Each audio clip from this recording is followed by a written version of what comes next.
அனைவருக்கும் வணக்கம். சுப மாரிமுத்து திருப்பூர்லேருந்து இந்த பதிவு உங்களுக்காக. இன்றைக்கு ஒரு அற்புதமான ஒரு பதிவை நீங்கள் பார்க்க போகிறீங்க. இந்த புனர்பூச நட்சத்திரத்தில் பிறந்திருக்கிறவங்களுக்கு வாழ்க்கையில் தீராத கஷ்டங்கள் எத்தனையோ இருக்கலாம். யாரை பிடிச்சா மேலே வரலாம் அப்படின்னு ஒரு ஐதீகம் வேணுமல்லவா? இந்த புனர்பூச நட்சத்திரத்தில் பிறந்திருக்கிறவங்க யார்? ராமருடைய நட்சத்திரம். ராமர் புனர்பூச நட்சத்திரத்தில் பிறந்தார். அப்போ புனர்பூச நட்சத்திரம் குருவுடைய நட்சத்திரம். குரு திசையில் தான் அவங்க பிறந்திருப்பாங்க. அவங்க ஜாதகத்தை எடுத்து பாருங்க. தாயுடைய கர்ப்பத்தில் பிறக்கும்போது குரு திசையில் பிறந்திருப்பாங்க. சாதாரண விஷயம் இல்லை. புனர்பூச நட்சத்திரம் ரொம்ப தெளிவான நட்சத்திரம். ரொம்ப தெளிவாக இருப்பாங்க. எல்லா விஷயத்திலையுமே தனக்கு முதல் என்ன வேணும், நமக்கு என்ன தேவையோ முதல் அதை பூர்த்தி பண்ணிட்டு தான் மற்றவங்களை பற்றி நினைக்கக்கூடிய நட்சத்திரம். கடன் அதிகமாக மாட்டிக்காது. கடனில் போய் அதிகமாக மாட்டிக்காது. ஏன்னா ஒன்று, அவங்ககிட்ட எல்லாமே தெளிவாக இருக்கிற மாதிரியே இருக்கும், ஆனால் தெளிவு இருக்காது. அவங்க ஒரு வகையில் ஏமாந்துக்கிட்டு இருந்திருப்பாங்க, அது அவங்களுக்கே தெரியாது. வல்லவனுக்கு உண்டு வழுக்கு பாறை. இந்த நட்சத்திரம் யாரை பிடிச்சு மேலே வர்றதுன்னு அவங்களுக்கு தெரியாது. எல்லாருமே அவங்களுக்கு ஃப்ரெண்ட் சர்க்கிளாக இருப்பாங்க. நீங்கள் ஒரு ஃபோன் எடுத்துக்கங்க, செல்ஃபோன் எடுத்துக்கங்க. செல்ஃபோனில் ஒரு குரூப்பை ஆன் பண்ணுங்க. ஒரு 100 பேர் 150 பேர் வர்றாங்க.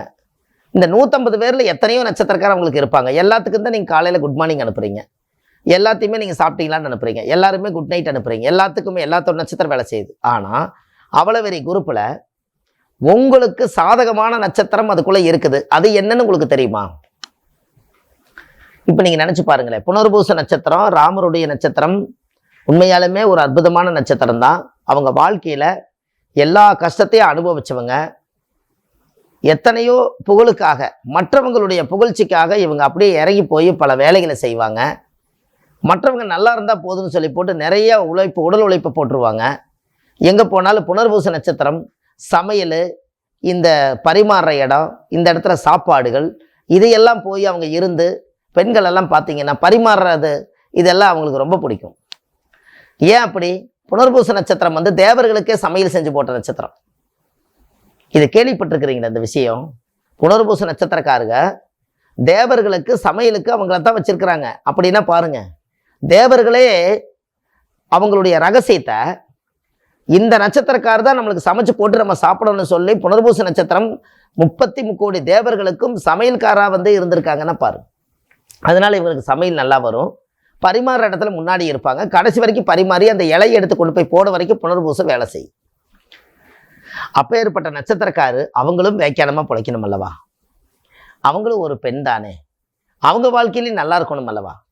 அப்போ அந்த நட்சத்திரத்தை நம்ம ஏதாவது ஒரு வழியில், ஒரு ஆணாக இருந்தாலும் ஒரு பெண்ணாக இருந்தாலும் அந்த நட்சத்திரத்தில் அவங்க பிறந்துட்டாங்கன்னா அவங்களுக்குன்னு ஒரு வாழ்வாதாரம் கண்டிப்பாக வேணும் அல்லவா? அதனால இன்னைக்கு ஒரு சூட்சமத்தை உங்களுக்கு நான் சொல்ல போகிறேன். இந்த புனர்பூச நட்சத்திரத்தில் பிறந்திருக்கிறவங்க உத்தர நட்சத்திரக்கார பக்கத்தில் கூட வச்சுட்டாலோ, தொழிலில் அவங்களுடைய வாழ்க்கையில் பக்கத்தில் கூட வச்சுக்கிட்டாலோ, ஒரு பார்ட்னராக போட்டுக்கிட்டாலோ, அவங்க வாழ்க்கையில் ஒரு டிரைவராகவோ ஒரு வீட்டு வேலையாவோ இந்த நட்சத்திரக்காரன் நீங்கள் கூட ஒரு ஃப்ரெண்டாவோ நட்பாவோ வச்சுக்கிட்டிங்கன்னா உங்களுடைய தெய்வ அனுகூலம் கூடவே இருக்குது என்று பொருள். இந்த விஷயம் உங்களுக்கு கண்டிப்பாக இந்த ரகசியத்தை இதை நீங்கள் தெரிஞ்சுக்கங்க. உத்தர நட்சத்திரம் ஐயப்பன் பிறந்த நட்சத்திரம். புனர்பூச நட்சத்திரம் ராமர் பிறந்த நட்சத்திரம். வாழ்க்கையில் ஒரு முறையாவது ஐயப்பனுடைய சன்னிதானத்தில் போய் நீங்கள் வழிபாடு பண்ணிட்டு வாங்க. போயிட்டு வந்ததுலேருந்து தெய்வம் வீட்டில் உட்காந்துருக்கும். உத்தர நட்சத்திரத்தில் ஐயப்பன் பிறந்தார், ப்ளஸ் ஐயனார் பிறந்தார். புனர்பூசத்தில் ராமர் பிறந்தார். ராமருடைய அவதாரம் அந்த குடும்பத்தில் பஜனை படித்தவர் பிறந்தார். ராமர் பூஜை ராமா ராமா ராமா ராமான்னு பூஜை பண்ணி பண்ணி பண்ணி ராமரே காட்சி கொடுத்து புனர்பூசத்தில் பிறப்பாங்களாம். அப்போ எவ்வளோ பெரிய விஷயம் பாருங்க. அப்போ புனர்பூசத்துக்கும் அங்கே ஐயப்பனும் இருக்குது. இங்கே புனர்பூசம் குரு, அது குழந்தை. ஐயப்பன் இது கையப்பன், இது குழந்தை. சாகாத வரம் பெற்றவர் சபரிமலை ஐயப்பன். அந்த நட்சத்திரம் உத்தர நட்சத்திரம். புனர்பூச நட்சத்திரக்காரு உத்தர நட்சத்திரத்தன்னைக்கு மாதுளம்பழம் வாங்கி ஐயப்பன் கோயிலில் வச்சு நைவேத்தியம் பண்ணி 10 பேருக்கு அன்னதானம் பண்ணிட்டு வந்தாங்கன்னால் அன்னையிலிருந்து அவங்களுக்கு காசு தரித்திரம் வராது. இதை செஞ்சு பாருங்க. தெய்வ அனுகூலம் உங்களுக்கு கூடவே இருக்கும். முடிஞ்சா ஒரு ஐயப்பனுக்கு மாலை போட்டு ஆண்களாக இருந்தால் வழிபாடு பண்ணிட்டு வாங்க. பெண்களாக இருந்தால் ஐயப்பனுக்கு நெய் தேங்காய் முத்துரைச்சு சபரிமலை சன்னிதானத்துக்கு கொடுத்து விடுங்க. உங்கள் வாழ்க்கை எப்படி இருக்குதுன்னு பாருங்கள். ஜஸ்ட் ஒரு 16 நாளில் ஒரு மாற்றம் தெரியும். இதை விட உங்களுக்கு என்ன குறுகிய நாள் சொல்கிறது? இதெல்லாம் இயக்கக்கூடிய நட்சத்திரங்கள். இவங்களை பக்கத்தில் வச்சுருந்தீங்கன்னா உத்தர நட்சத்திரம் யாருக்கு உத்தரவாதம் கொடுக்காதான் அப்படின்னா பாரு. ஆனால் நமக்கு மட்டுமே உத்தரவாதத்தை நீ பூரா எடுத்துக்கோ அப்படின்னு ஒரே நட்சத்திரத்துக்கு மட்டும் கட்டுப்பட்டது இந்த புனர்பூசத்துக்கு உத்தர நட்சத்திரமே. இந்த விவரமெல்லாம் உங்களுக்கு தெரிஞ்சுக்கணுங்கிறதுக்காகவும், எத்தனை பேர் உங்களுடைய பெரிய பெரிய கோடீஸ்வர யோகத்தில் பிறந்திருக்கிறவங்க எவ்வளோ பேர்த்த ஜனங்க பகைச்சிட்டு உட்காந்துருக்காங்க, நம்மளுக்கு யாருமே உதவி செய்ய மாட்டாங்களா, இத்தனை பேர் வந்தாங்க இத்தனை பேர் என்னை விட்டு போயிட்டாங்களே, என்ன நட்பு என்ன ஃப்ரெண்ட்ஸு, இவ்வளவு தானா ஒரு குரூப்பு, இவ்வளவு தானா ஒரு சங்கம், இவ்வளவு தானான்னு வெறுத்து போய் கடைசியில் பார்த்தவங்களையெல்லாம் வெறுக்கிற மாதிரி ஆகுதா இல்லையா? அப்போது உங்களுக்குன்னு இந்த ஜென்மம் எடுத்ததுக்கு உத்தர நட்சத்திரம் தான் உங்களுக்கு சாதகமான நட்சத்திரம்னு தெரிஞ்சிருச்சுன்னா இந்த புனர்பூச நட்சத்திரக்காரு மற்றவங்களை தேடணுங்கிற அவசியம் இல்லையே, மற்றவங்களோட நட்பு வைக்கணுங்கிற அவசியம் இல்லையே. அந்த நட்பு ஒன்று இருந்தாலே தெய்வமே நம்ம பக்கத்தில் இருக்கும்போது உங்களுக்கு என்ன கவலை? இது எல்லாமே உங்களுடைய வாழ்க்கையில் இத்தனை காலமும் இது தெரியாமலே போச்சு பார்த்தீங்களா? ஒரு சாஸ்திரமாக இருந்து இன்னைக்கு நான் எடுத்து சொல்கிறேன். இந்த மாதிரி நிறைய கருத்துக்கள் எல்லாம் நீங்கள் தெரிஞ்சுக்கணுங்கிறக்காக சொல்கிறேன். அப்போ நம்ம ஒரு ஆஃபீஸ்க்குள்ளே வேலைக்கு போகிறோம், நம்மளுக்கு ஒரு 30 பேர் 40 பேர் வேலை செய்கிறாங்க. அப்போ நமக்கு சாதகமான நட்சத்திரக்காரர் மட்டும் பாருங்கள் தனி மரியாதை கொடுப்பாங்க. பார்த்துருக்கீங்களா? புனர்பூச நட்சத்திரக்காருக்கு உத்தர நட்சத்திரம் தான் உதவி செய்யன்னு சொல்லிட்டேன், அவங்கள பக்கத்தில் வச்சுருந்தா நல்லாயிருக்கு. ஆனால் அவங்க அவ்வளோ சீக்கிரம் கிடைக்க மாட்டாங்க.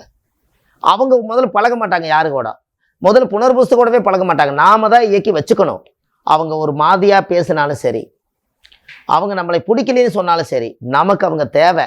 அதனால நம்ம என்ன பண்ணணும்? அவங்கள பகைச்சிக்காம அவங்களுக்கு ஒரு புடவை வாங்கி கொடுத்து அவங்களுக்கு சைஸாக பேசி ஒரு நட்பு வச்சுக்கணும். அவங்களுக்குன்னு ஒரு சாப்பாடு வாங்கி கொடுத்து கண்டிப்பாக என்னுடைய நட்புக்காக ஒரு அன்புக்காக சாப்பிடுங்கன்னு அவங்கள சாப்பிட வைக்கணும். அவங்களுக்கு ஒரு ட்ரெஸ் வாங்கி கொடுக்கணும். அவங்கள இயக்கணும், அவங்கள சந்தோஷப்படுத்தணும். படுத்த அந்த சந்தோஷப்படுத்தும் போது இந்த புனர்பூச நட்சத்திரத்துக்கு அவ்வளோ பெரிய சிறப்பு. எல்லாம் என்ன ஒரு விஷயம், என்ன சமாச்சாரம், இதெல்லாம் உங்களுடைய வாழ்க்கையில் தேட கிடைக்காத செல்வங்கள். இதையெல்லாம் நீங்கள் பத்திரப்படுத்தி வச்சுக்கோங்க. இதெல்லாம் இன்னும் கொஞ்சம் காலத்தில் இறைவனுடைய அனுகிரகத்தால் ஒன்று சொல்கிறேன், இன்னும் கொஞ்சம் காலம் போனால் இந்த உலகத்தில் வீட்டுக்கு எல்லா வீட்லேயும் பஞ்சாங்கம் வந்துடும், எல்லா வீட்லேயுமே ஜோதிடம் வளர்ந்துடும், எல்லா இடத்துலையுமே ஆன்மீகம் வளர்ந்துடும். வீட்டுக்கு அந்த காலத்தில் முன்னோர்கள் பார்த்தீங்கன்னா எல்லா வீட்லேயுமே ஒரு பெரிய வயசானவங்க ஒருத்தர் முன்னோர்கள் அந்த காலத்தில் சாஸ்திரம் தெரிஞ்சவங்க இருந்தாங்க. இன்றைக்கி அந்த காலம் அழிஞ்சு போச்சல்லவா? திரும்ப அந்த காலம் பிறக்க போகுது. இன்றைக்கி எல்லாரும் யூடியூப்பில் போய் பார்க்குறாங்க, ஏதாவது ஒரு நல்ல ஒரு ஆன்மீகம் தேடல் கிடைக்காதான்னு. நம்மளை பற்றி நம்ம தெரிஞ்சுக்கணும்னு சொல்லி எல்லாத்துக்கும் ஒரு எண்ணம் இருக்குமல்லவா? அதனால் சொல்கிறேன், இன்னும் கொஞ்ச நாளில் 2030ங்கும் போது சாஸ்திரங்கள் என்னதான் நவீனங்கள் வளர்ந்தாலும் ஏகப்பட்ட பேருக்கு ஜோதிட உலகமாக மாறி ஆன்மீகம் பொங்கி அதன் மூலியமாக நிறைய விஷயங்களை தெரிஞ்சு அந்த பாதையை அமைச்சுக்க போகிறாங்க. அது கண்டிப்பாக இனி எதிர்காலத்தில் இது நடக்கும். அதனால தான் சொல்கிறேன், இன்னைக்கு நீங்கள் புனர்பூச நட்சத்திரக்காருக்கு உத்தர நட்சத்திரக்காரர் தான் இந்த பதிவு உங்களுக்கு கிடைச்சிட்ட உங்களுக்கு ஒரு பாக்கெட்டில் கிடைச்ச பொக்கிஷம். நாளைக்கு நீங்கள் என்ன பண்ணுவீங்க? என்னைக்காவது ஒரு நாள் உத்தர நட்சத்திரக்காரர் நம்மளுக்கு கிடைக்க மாட்டாங்களா? அவங்க வாழ்க்கையில் அவங்கள கூட ஒரு வெற்றி கூட்டிகிட்டு போகலாமான்னா எப்படி நீங்கள் அவங்கள தக்க வச்சுக்குவீங்க? அவங்களால உங்களுக்கு நல்லது நடந்துக்கிட்டே இருந்தால் நீங்கள் என்ன பண்ணுவீங்க? அச்சை பாத்திரம் போல் எடுக்க அமிர்த சுரபியாட்ட வந்துக்கிட்டே இருக்குதா? அப்போ கண்டிப்பாக நீங்கள் அவங்கள கைவிடுவீங்களா? எந்த ரூபத்திலேயாவது பழக்க வழக்கங்கள் எண்ணம் போல் தான் வாழ்க்கை. அவங்கள அண்ணனாக எடுத்துக்கலாம், நீங்கள் தம்பியாக எடுத்துக்கலாம், அக்காவை எடுத்துக்கலாம், தங்கச்சியாக எடுத்துக்கலாம். அது உங்களுடைய பொறுப்பு தான், வேறெல்லாம் ஒன்றும் இல்லை. அதனால் ஒரு முறை உத்தர நட்சத்திரக்கார ஐயப்பனுடைய பிறந்தது நாள், அந்த ஐயப்பனுக்கு நீங்கள் ஒரு அபிஷேகம் பண்ணிட்டு வாங்க. ஐயப்பனோட நெய் தேங்காய் முத்திரிச்ச நெய் வீட்டில் எப்பவும் குறையெல்லாம் வைங்க. இது எல்லாமே உங்களோட வாழ்க்கையில் ஒரு மிகப்பெரிய மாற்றம் ஏற்படும். அப்போ கண்டிப்பாக புனர்பூச நட்சத்திரம் ராமர் பிறந்த நட்சத்திரம் தான். ஆனால் ராமருக்கே உத்தர நட்சத்திரம் தான் சாதகமான நட்சத்திரம்னு இன்னைக்கு தான் இந்த விஷயமே உங்களுக்கு வெளியே வருது. இது எல்லாமே உங்களோட வாழ்க்கையில் இதை நீங்கள் செக் பண்ணி பாருங்க. முதல்ல இந்த பதிவை நீங்கள் கேட்டுட்டு இப்படியே விட்டுற வேண்டாம், நீங்கள் செக் பண்ணுங்க. அதாவது என்ன அப்படின்னா, அவங்க வாழ்க்கையில் ஓ ஏன் இந்த நட்சத்திரத்தை இவர் சொல்றாரு, இதுல என்ன கணக்கு இருக்குது, இதுல என்ன சூட்சமம் இருக்குது, அப்படி அவர் ஆதாரமா சொல்றதுக்கு என்ன அர்த்தம் இருக்குது, நீங்க முதல் போய் ஆராய்ச்சி பண்ணி நீங்க தேடி எடுத்தும் கூட எனக்கு ஒரு கால் மட்டும் பண்ணுங்க. அவங்கள கூட்டிட்டு போனேன், ஒரு காரியம் எனக்கு நடந்ததுன்னு சொல்லுங்க. நீங்க எனக்கு காசு பணம் எதுவுமே தர வேண்டாம். இவ்வளவு தூரம் நம்ம ஆராய்ச்சி பண்ணி உங்களுக்கு இந்த பதிவு கொடுத்ததுக்காக ஒரு நன்றி சொல்லுங்க. அது பிரபஞ்சத்துல போய் ஒரு பதிவு வந்து ஒரு நன்மையா மாறும். அதுவே போதும். அப்பத்தானே அடுத்த ஆராய்ச்சி செய்யறதுக்கு ஒரு இன்ட்ரெஸ்டிங் இருக்கும். இது 27 நட்சத்திரக்காரர்களுக்கு எப்படியோ இந்த பதிவை நான் கொடுத்துருவோன்னு நான் முயற்சி பண்ணிட்டு இருக்கேன். கண்டிப்பா. ஏன்னா ஒருத்தருக்கு புனர்பூசம் கிடைச்சிருச்சு, எனக்கு பூச நட்சத்திரத்துக்கு என்னங்கன்னு நீங்க கேட்டக்கூடாது அல்லவா? அதனால 27 லட்சத்துக்கு இந்த பதிவை கொடுத்துட்டோம்னா, இது எவ்வளவோ காலமா யூடியூப்ல சுப மாரிமுத்து நீங்க அடிச்சீங்கன்னா, இந்த 27 நட்சத்திரத்தின் உலகத்துல பிறந்த எத்தனையோ கோடி மக்கள் அதை பார்த்து இனிமேல் அவங்க தெய்வ அனுகூலமான நட்சத்திரத்தை தேர்ந்தெடுத்து அவங்க வாழ்க்கை பாதையை சரியான பாதையில கொண்டு போவாங்க இல்லையா? இதெல்லாம் தேட கிடைக்காத ஒரு செல்வம். இது வந்து வாடாத மலர். இது வந்து என்னைக்குமே வாடாத மலர். வாடாத மலர்னா பார்த்துருக்கீங்களா? மலர் என்னைக்குமே வாடி போயிடும். இது வாடாத மலர் அப்படின்னு என்ன? இந்த நட்சத்திரத்துக்கு இந்த நட்சத்திரம் என்னைக்கும் வாடவே வாடாது. இது வாடாத மலர் நட்சத்திரம். உங்களுக்கு கேட்குற கேள்வியிலேயே வார்த்தை புதிர், வார்த்தையே புதுசுதான். வாடாத மலர். அது என்ன மலர்லேயே வாடாத மலர்? இந்த நட்சத்திரம் என்னைக்கு வாடி போகாது.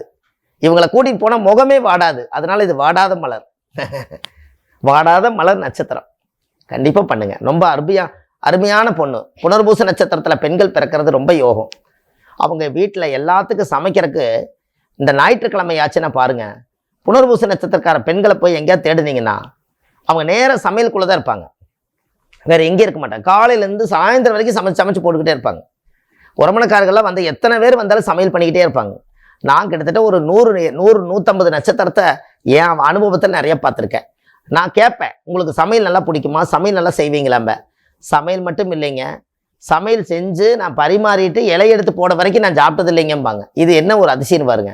அப்புறம் தான் அந்த ஜாதகத்தை எடுத்து புனர்பூச நட்சத்திரம் ஏன் சமையலுக்கு முக்கியத்துவம் கொடுதுன்னு எடுத்து ரெக்கார்டு எடுத்து பார்த்தா அதில் வருது, மூதாதிகளுடைய நூலில் வருது, தேவர்களுக்கெல்லாம் சமைச்சு போட்ட நட்சத்திரம் புனர்பூச நட்சத்திரமே.